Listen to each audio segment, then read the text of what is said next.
നമസ്കാരം, ഞാൻ ദിനേശാണ്.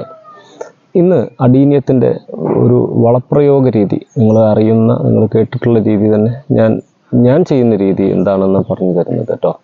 അപ്പോൾ ഇവിടെ ഞാൻ കുറച്ച് വളങ്ങൾ എടുത്തു വെച്ചിട്ടുണ്ട്. ഒക്കെ നിങ്ങൾക്കൊന്ന് ജസ്റ്റ് കാണിച്ചു തരികയാണ്. പാക്കറ്റിലൊരു പച്ച പൗഡർ,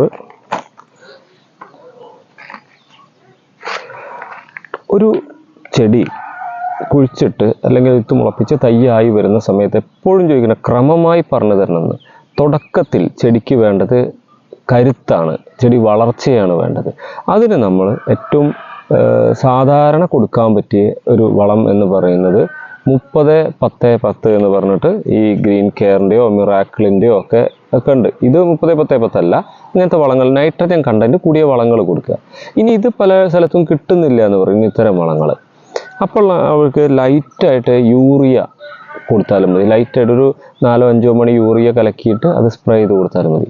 ഇനി കൂടുതൽ ആളുകളുടെ അടുത്തേക്ക് എത്തിയ പല വളങ്ങളുണ്ട്. അതിൽ ഒന്നാണ് DAP, ഡൈ അമോണിയം ഫോസ്ഫേറ്റ്. ഇത് ബ്ലാക്ക് കളറിലും വൈറ്റ് കളറിലും ഉണ്ട്, 2 കളറിൽ. നിങ്ങൾ തൽക്കാലം മനസ്സിലാക്കേണ്ട ഏതായാലും എന്തെങ്കിലും ഒന്ന് മേടിച്ചോളൂ. DAP പൂവിടാനുള്ള സാധനമല്ല ശരിക്കും. ഡൈ അമോണിയം ഫോസ്ഫേറ്റ് എന്ന് പറഞ്ഞത് ഒരു ചെടിക്ക് കരുത്ത് കിട്ടാനും അതിൽ ഫോസ്ഫറിൻ്റെ അംശം വേര് പടലങ്ങളെ ദൃഢമാക്കി ചെടി നല്ല തഴച്ചു വളരാൻ, ചെടി നല്ല ആരോഗ്യത്തോടു കൂടി ഇരിക്കാൻ, അതുകൊണ്ട് തന്നെയാണ് ഇത് പൂവിടാനുള്ള വളമായിട്ട് എല്ലാവരും പറയുന്നത്. അതായത് ചെടി നല്ല ആരോഗ്യത്തോടു കൂടി ഇരുന്ന് കഴിഞ്ഞാൽ ഓട്ടോമാറ്റിക്കായിട്ട് പൂവിടും. അതുകൊണ്ടാണ് നല്ലോണം ചെടികൾക്ക് DAP ഇടണമെന്ന്. പക്ഷേ ആവശ്യത്തിലേറെ DAP ഇട്ടാൽ നിങ്ങളെ ചെടി കേടുവരുള്ളൂ കേട്ടോ. അപ്പോൾ ഞങ്ങൾ ചെയ്യുന്നത് എന്താ വെച്ചാൽ, ഇപ്പോൾ ഒരു അഡീനിയം ചെടി നന്നായി നനച്ചു, DAP ഇടണം. നന്നായി നനയ്ക്കാൻ എപ്പോഴാണോ നമ്മൾ നനയ്ക്കുന്നത്, നനച്ച് കഴിഞ്ഞതിന് ശേഷം വെള്ളം വലിയുന്ന സമയത്ത് 2-3 തരി DAP എടുത്തിട്ട് ആ ചട്ടിയിൽ 3 ഭാഗത്തായിട്ട് പ്ലേസ് ചെയ്ത് കൊടുക്കും. അത് മെല്ലെ അലിഞ്ഞു പോയി, സ്ലോ റിലീസായിട്ട് പോയാൽ മതി. കലക്കി ഒഴിക്കുന്നവർക്ക് കലക്കി ഒഴിക്കും. അപ്പോൾ DAP ചെടിയുടെ നന്നായുള്ള വളരുണ്ട്. അമോണിയം, നൈട്രജൻ ഉണ്ട്, ഫോസ്ഫറസ് ഉണ്ട്. ചെടി നന്നായി തഴച്ച് വളരാനും കരുത്ത് കിട്ടാനും അതുവഴി സ്വാഭാവികമായി പൂടാനും ഉപയോഗിക്കാൻ പറ്റിയ സാധനം കേട്ടോ DAP. DAP മാത്രം ഇട്ട് ചെടി പൂടിപ്പിക്കുക എന്നുള്ള തന്നെ വീഡിയോ പലതിലും കാണുന്നുണ്ട്. നിങ്ങൾ DAP എന്താണെന്ന് മനസ്സിലാക്കുക.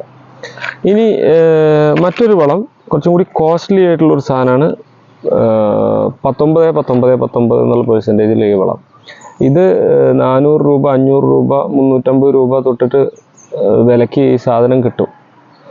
ഈ 19-19-19 നിങ്ങൾക്ക് ചെടിക്കുള്ള പൊതുവായി എല്ലാ വളർച്ചയ്ക്കും, പൂടാനായാലും കായിക വളർച്ചയ്ക്കായാലും കോമൺ ആയിട്ട് ഉപയോഗിക്കാം. സ്പ്രേ ചെയ്യുക, വാട്ടർ സൊല്യൂബിൾ ആയിട്ട് വെള്ളത്തിൽ അലിഞ്ഞു ചേർന്ന്, അതുകൊണ്ട് നമുക്ക് ഫോളിയർ സ്പ്രേ ഇല വഴി കൊടുക്കാൻ പറ്റിയ ഒരു വളമാണ് 19-19.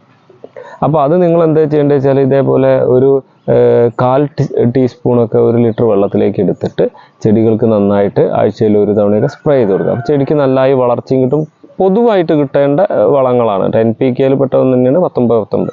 പക്ഷെ വില കൂടുതലാണ്. അതുകൊണ്ട് വളരെ ശ്രദ്ധിച്ചിട്ട് തന്നെ ഉപയോഗിക്കുക. നമ്മൾ വളം കൊടുക്കുമ്പോൾ ഒറ്റ കാര്യം ശ്രദ്ധിക്കണ്ടോ, കൊടുക്കുന്ന വളം ചെടി പൂർണ്ണമായും ഉപയോഗപ്പെടുത്തണം. അതുകൊണ്ട് ഒറ്റയടിക്ക് വളം പ്രയോഗിക്കരുത്. നിങ്ങളിപ്പോൾ ഒരു സ്പൂൺ വളം പ്രയോഗിക്കാൻ ഉദ്ദേശിക്കുന്നുണ്ടെങ്കിൽ 1/4 സ്പൂൺ കൊടുത്തോളൂ. അത് കഴിഞ്ഞിട്ട് ഒരു 4 ദിവസം 5 ദിവസം കഴിഞ്ഞിട്ട് അടുത്ത 1/4 സ്പൂൺ കൊടുത്താൽ മതി. ഇങ്ങനെ ഘട്ടം ഘട്ടമായിട്ട് ചെടികൾക്ക് വളം കൊടുക്കുകയാണെങ്കിൽ ചെടി അത് പൂർണ്ണമായി ഉപയോഗപ്പെടും. നമ്മൾ കൊടുക്കുന്ന വളത്തിൻ്റെ പണത്തിനുള്ള മൂല്യം നമുക്ക് ചെടിയിൽ നിന്ന് തന്നെ കിട്ടും. അപ്പോൾ 2 വളം കാണിച്ചാൽ DAP പറഞ്ഞു തന്നു, 19-19 പറഞ്ഞു തന്നു. പിന്നെ നമ്മൾ കോമൺ ആയിട്ട് ഇവിടെ ഉപയോഗിക്കുന്ന, ഞാൻ ഫ്ലവറിങ്ങിന് ഉപയോഗിക്കുന്നതാണ് 13-27-27 ഗ്രീൻ കെയർ. ഇത് മൈക്രോ ന്യൂട്രിയൻ്റ് അടങ്ങിയൊരു വളമായതുകൊണ്ട് നമുക്ക് മറ്റെല്ലാ ന്യൂട്രിയൻറ്റിൻ്റെ മൈക്രോസും ഒക്കെ ഉള്ളത് കൊണ്ട് തന്നെ ചെടികൾക്ക് പ്രത്യേകിച്ച് മറ്റു വളങ്ങൾ കൊടുക്കണ്ട. രാസവളം കൊടുക്കുകയാണെങ്കിൽ ഇത് അത്യാവശ്യത്തിൽ കൊടുത്താൽ തന്നെ നമുക്കൊരു വിധം നല്ല രീതിയിലുള്ള റിസൾട്ട് കിട്ടും. ഇതിനൊക്കെ പുറമെ നമ്മൾ ഉപയോഗിക്കേണ്ട മറ്റു വളങ്ങളുമുണ്ട്. ഞങ്ങൾ ഉപയോഗിക്കുന്നത് ഞങ്ങൾക്ക് മണ്ണിര കമ്പോസ്റ്റിൻ്റെ പ്രൊഡക്ഷൻ നാട്ടിൽ മലപ്പുറത്തുണ്ടായിരുന്നു. ഇപ്പോഴും ചെറിയ തോതിലുണ്ട്. നമ്മൾ വാങ്ങുന്ന ഒരു വളം അപ്ടെക്കിൻ്റെ മണ്ണിര കമ്പോസ്റ്റാണ്. അതുപോലെ എല്ലുപൊടിയും വേപ്പും മണ്ണാക്കും കൂടിയിട്ടുള്ള ഇവരുടെ മിശ്രിതമൊക്കെ മേടിക്കാറുണ്ട്. ഇത് നിർബന്ധമായി നമ്മളെ ചെടികളുടെ കടക്കിൽ ഇട്ട് കൊടുക്കണം. ചെടി പൊട്ട് ചെയ്യണ സമയത്ത്, പുതുതായി നടുന്ന സമയത്തോ അതിൻ്റെ ഒപ്പം ഇട്ട് കൊടുക്കാം. അല്ല, നിങ്ങൾ സെപ്പറേറ്റ് ആയിട്ടാണ് ഇട്ട് കൊടുക്കുന്നതെങ്കിൽ ചെടികളുടെ ചട്ടിയുടെ അരികിൽ ഇട്ട് കൊടുക്കുക. ചടിയിലെ മണ്ണ് മാത്രം ഒരു 1/2 ഇഞ്ച് 1 ഇഞ്ച് മെല്ലെ ഇളക്കി മാറ്റിയിട്ട് അവിടേക്ക് ഇതിട്ട് കൊടുക്കുക. അടുത്ത നന കൊടുക്കുമ്പോൾ അത് മെല്ലെ റിലീസായിട്ട് അതിലേക്ക് മണ്ണിലേക്ക് വലിഞ്ഞു പോയിക്കോളും. അപ്പോൾ മണ്ണിര കമ്പോസ്റ്റ് പോലത്തെ സാധനങ്ങൾ ഇടുന്ന മണ്ണിൽ ജൈവ അംശം കൂടും, അണുക്കളുടെ ഇത് കൂടും. പിന്നെ രാസവളങ്ങൾ പ്രയോഗിക്കുന്ന സമയത്ത് ഇത് ചെയ്യരുത് കേട്ടോ. കടക്കിലിപ്പോൾ രാസവളം നല്ല ഉപയോഗിക്കുകയാണെങ്കിൽ അതിൻ്റെ ഒപ്പം മണ്ണിര കമ്പോസ്റ്റ് ഇട്ടുകൊണ്ട്, പ്രത്യേകിച്ച് ഇതിൽ മണ്ണിര കമ്പോസ്റ്റിൽ ഉണ്ടാകുന്ന മറ്റുള്ള അണുക്കൾ, ബാക്ടീരിയ, നമ്മുടെ മണ്ണിലുള്ള സാധനങ്ങളൊക്കെ കുറേ പോവും. അപ്പോൾ അത് പരമാവധി അത് ഫോളിയർ സ്പ്രേ ഇല വഴി രാസവളങ്ങൾ കൊടുക്കുമ്പോൾ കടക്കിൽ കൊടുക്കുകയാണെങ്കിൽ ആ സമയത്തൊന്നും ജൈവവളങ്ങൾ ഒപ്പം കൊടുക്കരുത്. ഇനി ഇത്രയും നല്ല കരുത്തിൽ നമ്മളിവിടെയുള്ള ചെടികൾ തീരെ വെള്ളമില്ലാത്ത അവസ്ഥയാണ് ഇവിടെ. ഇപ്പോൾ പാലക്കാട് ചൂടറിയാം, പക്ഷേ എല്ലാറ്റിലും വളരെയധികം തോതിൽ പൂവുണ്ടായി, അത്രയധികം വിത്തും കിട്ടി. ഇപ്പോഴും ചെറിയ ചെടികൾക്ക് മാത്രമേ ലേശം ഒരു വാട്ടമുള്ളൂ, കാരണം കവറിലെ മണ്ണ് കുറവില്ല. വലിയ ചെടികൾക്ക് യാതൊരു ബുദ്ധിമുട്ടും വന്നിട്ടില്ല, എല്ലാം നല്ല ഉഷാറായിട്ട് നിൽക്കുക. അതിൻ്റെ ഒരു കാരണം ഞാൻ പറഞ്ഞു, നമ്മൾ ഇവിടെ ഉപയോഗിക്കുന്ന 2 പ്രധാന വളം, ഇപ്പോൾ ഞാൻ ഇവിടെ കാണിച്ചു തരുന്നില്ല, മുന്നേ പറഞ്ഞിട്ടുള്ളതാണ്. ഒന്ന് വാമ്. ഇപ്പോഴും എന്നോട് സംശയങ്ങൾ, മറ്റ് കമൻറ്റുകൾ, വീഡിയോൻ്റെ കമൻറ്റുകൾ, വാമ് എപ്പോൾ ഉപയോഗിക്കണമെന്ന്. നിങ്ങൾക്ക് എപ്പോൾ വേണമെങ്കിൽ വാമ് ഉപയോഗിക്കാം. വാമ് ഉപയോഗിക്കുമ്പോൾ ഒരു കാര്യം ശ്രദ്ധിക്കുക, മണ്ണിൽ ജൈവവളങ്ങളുടെ അംശം ഉണ്ടായിരിക്കണം, കൂടുതൽ ഈർപ്പം ഉണ്ടായിരിക്കണം. അങ്ങനെ ഉണ്ടായാൽ ആ വാമ് അതിൽ കൂടുതൽ എല്ലാ സ്ഥലത്തേക്കും സ്പ്രെഡ് ചെയ്ത് നമ്മളെ വേര് പടലങ്ങളെ ദൃഢമാക്കുന്നതിനും അതുപോലെ വേരിനുള്ള അസുഖങ്ങൾ കുറയ്ക്കുന്നതിനൊക്കെ സഹായിക്കുന്ന സാധനമാണ് വാമ്, മൈക്കോറൈസ എന്ന് പറഞ്ഞിട്ട്. അത് നിങ്ങൾക്ക് എപ്പോൾ ഉപയോഗിക്കാം. പക്ഷേ വാമ് ഉപയോഗിച്ചിട്ട് നല്ല വെയിലത്ത് വെക്കുകയാണെങ്കിൽ ആ വാമിൻ്റെ ഗുണങ്ങൾ മുഴുവൻ പോകും. കാരണം വെയിൽ തട്ടി അണുക്കളൊക്കെ ചാവാനും ചൂട് പിടിച്ചിട്ട് നശിച്ചു പോകാനൊക്കെ സാധ്യത ഉണ്ട്.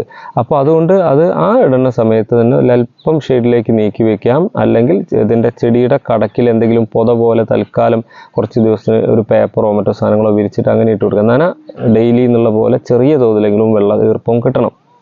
വാമ് കൊടുക്കുക. ഇങ്ങനെ വാമ് കൊടുത്ത ചെടി ഞാൻ പല തവണയും ഞാൻ ഇവിടെ പറിച്ച് കാണിച്ചിട്ടുണ്ട്. ഇനി അടുത്തൊരു അവസരത്തിൽ റിപ്പോർട്ട് ചെയ്യുമ്പോൾ കാണിക്കാം. വേരുപടലങ്ങൾ, പറ്റുവേരുകൾ നിറഞ്ഞു നിൽക്കുന്നത്. ഇതുപോലെ വേരുപടലങ്ങൾ നല്ല കൃത്യമായി വളരുന്നതിനും ആരോഗ്യത്തോടെ ഇരിക്കുന്നതിനും ഉപയോഗപ്പെടുത്താവുന്ന മറ്റൊരു വളമാണ് സീവീഡ് എക്സ്ട്രാക്റ്റ് ജെൽ എന്ന് പറഞ്ഞിട്ടുള്ള ഒരു വളം കിട്ടും. കടൽ പായലുകളിൽ നിന്നും വേർതിരിച്ചെടുക്കുന്ന വളം. ഈ സീവീഡ് എക്സ്ട്രാക്റ്റ് ജെല്ലും നിങ്ങൾ അതിൽ പറയുന്ന രീതിയിൽ ലിക്വിഡ് ഫോമിലും പൗഡർ ഫോമിലും കിട്ടുന്നത് കലക്കിയിട്ടോ ഡയലൂട്ട് ചെയ്തിട്ടോ ഒക്കെ ചെടികളുടെ കടക്കിൽ ഒഴിച്ചു കൊടുക്കുക. വൈകുന്നേര സമയങ്ങളിൽ ഒഴിക്കുക. ഈർപ്പം നിൽക്കുന്ന സമയത്താണ് ഇതിൽ കൂടുതൽ അതൊക്കെ മണ്ണിലെ ബാക്ടീരിയകളെയും മണ്ണിലെ വളങ്ങൾ വലിച്ചെടുക്കാനുള്ള എൻസൈമുകളെയൊക്കെ ഉത്തേജിപ്പിക്കാൻ കഴിവുള്ള സാധനങ്ങളാണ്. അപ്പോൾ കൃത്യമായ രീതിയിൽ നിങ്ങൾ വളം പ്രയോഗിച്ചാൽ നിങ്ങൾക്ക് നല്ല രീതിയിലുള്ള പൂക്കളുണ്ടാവും, നല്ല റിസൾട്ട് ഉണ്ടാവും. അടീനിയത്തിൻ്റെ മാത്രമല്ല കേട്ടോ, കോമൺ ആയിട്ടുള്ള കാര്യം. അപ്പോൾ നമ്മൾ ഈ പറഞ്ഞ ഈ ഇൻഫർമേഷൻസ് നിങ്ങൾക്ക് ഇഷ്ടമായിട്ടുണ്ടെങ്കിൽ നിങ്ങൾ കമൻറ്റ് ചെയ്യുക.